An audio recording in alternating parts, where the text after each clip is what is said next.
Hi guys, Del here, welcome to the channel. Today I wanted to take a quick look at the Israeli Bandage and its application. So hi guys, here we have the Israeli Bandage. We're going to do a quick application video. A lot of you carry them, but do you actually know how to apply them and whatnot? I'm sure you do, but this is just a quick look at it. Now there's two different types, if ever you've noticed. You've got your first gen and your second gen.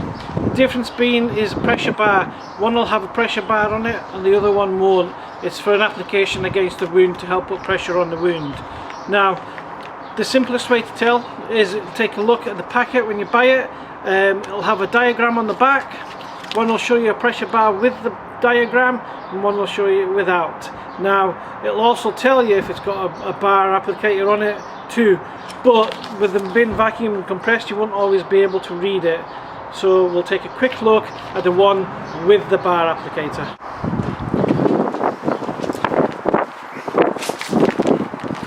So we're going to look at applying the bandage with the applicator to a leg area. So we'll open up the bandage. Now the new gens have a second packet inside. So once you open it, it is still not broken the seal on it, it's still vacuumed inside. Now what this enables you to do is a lot of advanced first aid kits will actually take them out of the outer packets. A good application for the outer package is it acts as a secondary cover, so if you've got a likes of a chest wound or something like that, it will actually be able to apply to it and stick in and whatnot.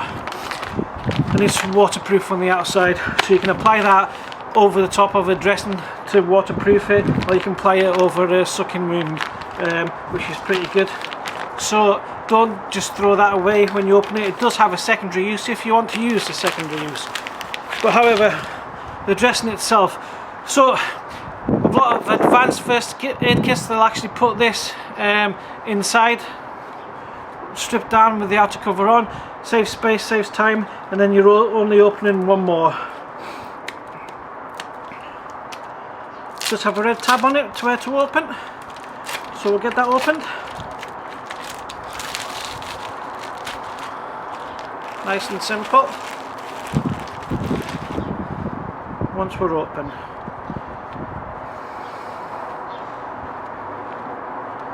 so here we'll have the application bar. And as you'll notice, it won't dangle because they come with a little bit of thread on them now, not like the old days when they used to dangle everywhere.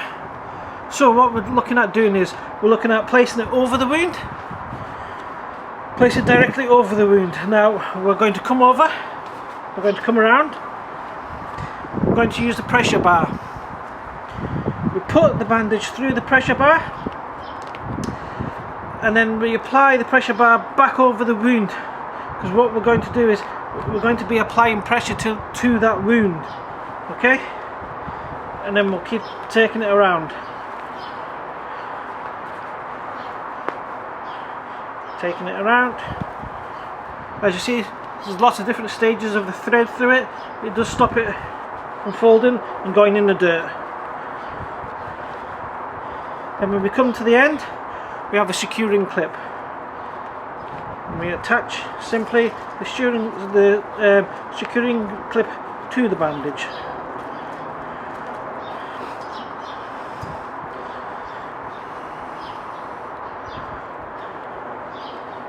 Nice and simple as that.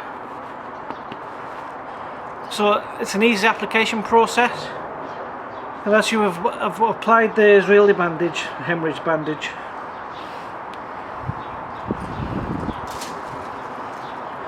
I'll just show you on this itself.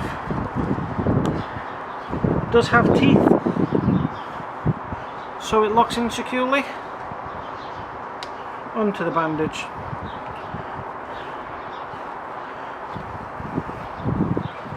There we have it.